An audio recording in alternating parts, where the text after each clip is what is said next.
बिस्मिल्लाहिर्रहमानिर्रहीम, अस्सलाम वालेकुम। आज 4 मार्च है और दिन है मंगल का। काशिफ अब्बासी साहब ऑफ एयर क्यों हुए, उसकी मुकम्मल तफसीलात सामने आ गई हैं और तफसीलात इस तरह से सामने आई जब ARY ने आज इस्टेब्लिशमेंट से माफ़ी मांग ली है। और वो माफ़ी किस तरह से मांगी वो पहले मैं आपको माफ़ी सुनाऊँगा, फिर मैंने जिस प्रोग्राम की माफ़ी मांगी गई वो प्रोग्राम जाके सुना है। और मैं आपको शुरू में ये बता दूं कि जो उसके इंट्रो के हवाले से बात की जा रही है कि काशिफ अब्बासी साहब ने जो इंट्रो दिया था, जो इब्तदाइया था, जो उन्होंने प्रोग्राम के आगाज़ में 3-4 मिनट गुफ्तगू की, मेरे ख्याल में कि वो गुफ्तगू ज़्यादा डैमेजिंग नहीं थी। वो प्रोग्राम जो फैसल वाडा के साथ था, उस प्रोग्राम में आगे 8 से 10 ऐसी चीज़ें हैं जो बहुत खौफनाक थी इस निज़ाम के लिए, इस निज़ाम को नंगा करने के लिए। और जिस तरह से एक्सपोज हुए फैसल वाडा, जो आपको पता ही है कि वो कौन है, क्या है। और इससे पहले भी एक वाक़या ऐसा ARY में हो चुका है जब एक प्रोग्राम जो है उसमें एक ऐसे जर्नलिस्ट को जो कहीं और अलाइंड है, किसी और के व्हाट्सएप पे वो चलते हैं, तो उनको भी उनके भी कुछ पुराने क्लिप्स जो थे 8 फरवरी से पहले, 8 फरवरी के इंतखाबात से पहले, वो जो पेशन गोइयाँ करते रहे, वो जो दावे करते रहे, वो जो खबरें देते रहे, तो वो खबरें, वो दावे, वो पेशन गोइयाँ उस दिन चलाई जानी थी और वो रिकॉर्डेड प्रोग्राम था, वो चलाई गई और एक्सपोज किया गया कि जो वो बातें बताते रहे 8 फरवरी 2024 को वो सब खबरें वो झूठ साबित हुई, वो सारे एनालिसिस गलत साबित हुए। लेकिन वो प्रोग्राम भी नहीं चल सका था और बहुत इशू हुआ था।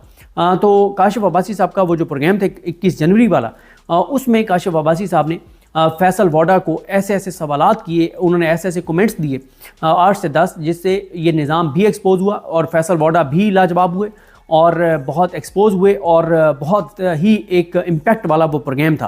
और अब पहले मैं आपको माफ़ी सुना देता हूँ कि किस तरह से माफ़ी मांगी गई है, फिर मैं आपको वो बताता हूँ कि उसमें 8 से 10 चीज़ें जो मुझे लग रहा है कि जो ज़्यादा डैमेजिंग थी जो काशिफ अब्बासी साहब ने उस प्रोग्राम में की, और वो बहुत ही ज़बरदस्त प्रोग्राम था, वो पूरा देखने वाला है। तो पहले ज़रा सुने कि आज ARY ने इसके ऊपर माफ़ी कैसे मांगी है। इशफाक इसाक सती जो हैं वो ये प्रोग्राम कर रहे हैं काशिफ अब्बासी साहब की गैर मौजूदगी में, तो ज़रा सुनिए कि वो क्या कह रहे हैं। और ये यानी कोई तुक नहीं बनता, काशिफ अब्बासी साहब को 1 माह हो गया है ऑफ एयर हुए तकरीबन। तो आज याद आया है कि उन्होंने एक प्रोग्राम में एक बात की थी, तो आप अंदाज़ा लगाए ना कि किस तरह से कुछ लोगों की अना की तस्कीन के लिए ये एक माफ़ी मांगी गई है। और फिर मैं आपको बताता हूँ जो मैंने पॉइंट्स लिखे हैं कि कौन कौन सी चीज़ें थी जो मैं समझता हूँ कि बहुत नागवार गुजरी होंगी इस निज़ाम को, जिस वजह से माफ़ी जो है वो मंगवाई गई है और काशिफ अब्बासी साहब को ऑफ एयर किया गया है। पहले सुनिए जो आज यानी कल 3 मार्च बरोज़ सोमवार जो है वो माफ़ी मांगी गई है। और प्रोग्राम के आखिर में एक वजाहत कि गुज़िश्ता प्रोग्राम जो कि 21 जनवरी 2025 को नशर हुआ, जिसमें मेज़बान ने प्रोग्राम की इब्तिदा में अपनी ज़ाती हैसियत से राय पेश की, जिसका इदारे से कोई ताल्लुक नहीं है। इसके बावजूद अगर किसी की दिल आज़ारी हुई है तो इदारा उस पर माजरत ख्वाह है। प्रोग्राम से फिलहाल इतना ही। अशफाक सत्ती को यानी माफ़ी मांगी गई है। 21 जनवरी इंट्रो तो मैं आपको बाद में सुनाऊंगा कि उस इंट्रो में काशिफ अब्बासी साहब ने क्या कहा था, एक एक लफ्ज़ हकीकत में मबनी था। लेकिन अब आए उस बात पर जो आगे पूरे प्रोग्राम में से कुछ जो पॉइंट्स मैंने लिखे हैं, जो कन्वर्सेशन थी। काशिफ अब्बासी साहब ने कहा कि उनको फैसल वाडा को कि आप इस्टेब्लिशमेंट, क्योंकि वो खोल के इस्टेब्लिशमेंट का दिफा भी कर रहे थे और एक गुफ्तगू ऐसी हो रही थी कि उसके तनाजुर में काशिफ अब्बासी साहब ने कहा कि आप इस्टेब्लिशमेंट से डरते भी होंगे हमारी तरह। ये उन्होंने कहा किसको, फैसल वाडा को। तो फैसल वाडा कहते हैं कि आप गलत काम करेंगे तो ही डरेंगे। काशिफ अब्बासी ने कहा कि आप गलत काम किसको कहते हैं, यहाँ तो लोगों को उस गलती पर उठाया जाता है, इस गलती पर उठाया जाता है कि आप असूल की बात क्यों करते हैं, आप आइन की बात करते हैं, असूल की बात करते हैं। तो काशिफ अब्बासी साहब ने कहा कि ये पता है कि ऐसा होता है, ये नहीं होता कि जो आइन की बात करे, कानून की बात करे, असूल की बात करे, उसको उठाया जाता है, ये नहीं उठाया जाता। तो उस पर फैसल वाडा कहते हैं कि ये तो पिछले 75 साल से होता है, हो रहा है, तो ये कौन सा कोई नई बात है। तो यहाँ पर काशिफ अब्बासी साहब ने उनको कहा कि फिर आप गलत को गलत तो कहें ना, अगर आप कह रहे हैं कि 75 साल से ये होता आ रहा है, चलिए एक अलग बात है कि 75 साल से होता आ रहा है, लेकिन है तो गलत कि अगर कोई आइन की बात करे, कानून की बात करे, असूल की बात करे, इंसानी हुकूक की बात करे, उसको उठा लिया जाता है, तो आप मजम्मत करें, आप कहें कि गलत है। तो फिर फैसल वाडा कहता है ये तो पूरी दुनिया में होता है। तो काशिफ अब्बासी साहब ने कहा कि बिल्कुल भी नहीं। फिर वो फैसल वाडा कहते हैं कि 3 चीज़ों की हमांगी होना बहुत ज़रूरी है, जमहूरियत, इस्टेब्लिशमेंट और अदलिया। तो काशिफ अब्बासी साहब ने कहा कि पहली और तीसरी तो यहाँ पे है ही नहीं, या ना पाकिस्तान में जमहूरियत है ना पाकिस्तान में अदलिया है। जस्टिस ज़िया खान को जैसे बनाया गया, उन्होंने ये तो नहीं कहा, मैं अपने से कह रहा हूँ कि जस्टिस ज़िया खान को जिस तरह से सिलेक्ट किया गया। फिर फैसल वाडा कहते हैं कि अगर पहली और तीसरी नहीं है तो ये तो मसला है। काशिफ अब्बासी ने कहा कि फिर माने ना कि मसला तो है। फैसल वाडा कहते हैं कि मसला ये है कि सिस्टम ने कोई सियासतदान ग्रूम नहीं किया, अच्छा, ये मैं सिर्फ इंपॉर्टेंट पॉइंट्स बता रहा हूँ। बहस दरमियान में जो ऐसी हो रही थी, जो मैं समझता हूँ कि वो ऐसी नहीं थी कि जिसके ऊपर इस्टेब्लिशमेंट का या इदारों का कोई एतराज़ आया होगा, इसलिए मैं वो स्किप कर रहा हूँ। तो काशिफ अब्बासी साहब ने कहा कि पहले फैसल ऑर्डर ने कहा कि मसला यह है कि सिस्टम ने कोई सियासतदान ऐसा ग्रूम नहीं किया। तो काशिफ अब्बासी साहब ने कहा कि उन्होंने आइन पढ़ा, काशिफ अब्बासी साहब ने, कि आइन ये कहता है कि पाकिस्तान के लोग फैसला करेंगे कि पाकिस्तान में हुकूमत कौन होगी, और रियासत जो है वो लोगों के मुंतखब नुमाइंदों के ज़रिए चलेगी। जो और ये बात आइन में लिखी हुई है कि मुल्क के अंदर जमहूरियत होगी, आज़ादी होगी, बराबरी होगी, बर्दाश्त होगी, सोशल जस्टिस होगा, जैसा कि इस्लाम कहता है। यहाँ पे फैसल वोडा कहते हैं कि ये जो भी चीज़ें हैं ये लिखत पढ़त की चीज़ें होती हैं, बस लिखत पढ़त की हद तक अच्छी लगती हैं, सिर्फ सुनने और पढ़ने की हद तक ये बातें होती हैं, वरना ये चीज़ें कहीं होती ही नहीं हैं, दुनिया में कहीं नहीं होती।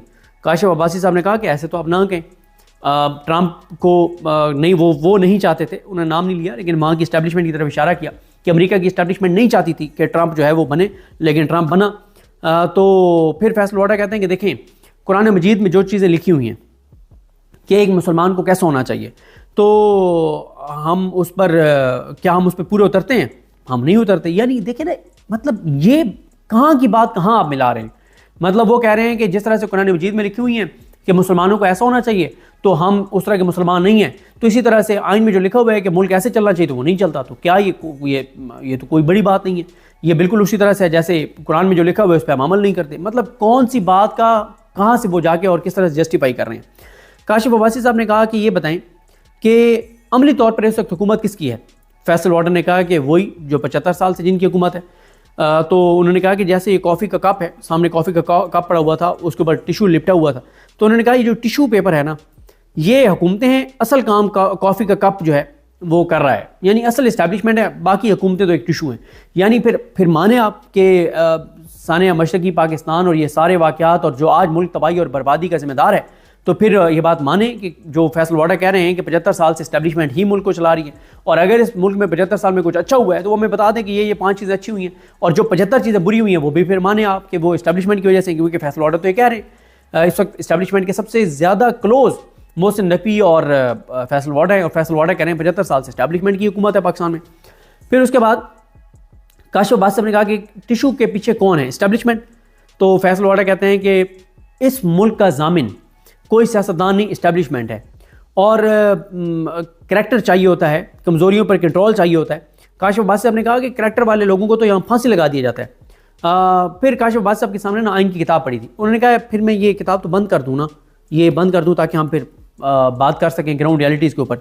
तो फैसल वोडा कहते हैं कि बिल्कुल, आप अगर आइन की किताब बंद कर देंगे तो डिस्कशन आसान हो जाएगी। यानी इस्टेब्लिशमेंट के जो इस वक्त मेन जो 2 नुमाइंदे हैं, उनमें से एक खुल के आगे कह रहे हैं कि मुल्क के अंदर इस्टेब्लिशमेंट की हुक्मरानी है 75 साल से, सियासतदान टिशू पेपर्स हैं, इनकी कोई हैसियत और औकात नहीं है, और इस मुल्क की जामिन इस्टेब्लिशमेंट है। तो भाई इस वक्त जो शरीफ ख़ानदान है, जो इस वक्त इस्टेब्लिशमेंट के जूतों में बैठा हुआ है, उनके बूटों में बैठा हुआ है, तो ये जो बूटों में बैठे हुए हैं, नवाज शरीफ, शहबाज शरीफ, मरीम नवाज, ये सारे जो बूटों में बैठे हैं इस्टेब्लिशमेंट के, इनको कहे ना कि आइन में तरमीम करके लिख दें, आइन में लिख दें कि इस मुल्क की जामिन जो है वो इस्टेब्लिशमेंट है, इस मुल्क को इस्टेब्लिशमेंट ने चलाना है और ये निज़ाम होगा। तो फिर इसमें वो लिखवा देना। पहले भी आपने 26वीं आईनी तरमीम में इस्टेब्लिशमेंट ने मुसवदा तैयार करके दिया उसको, आज़म नज़ीर तारड़ को।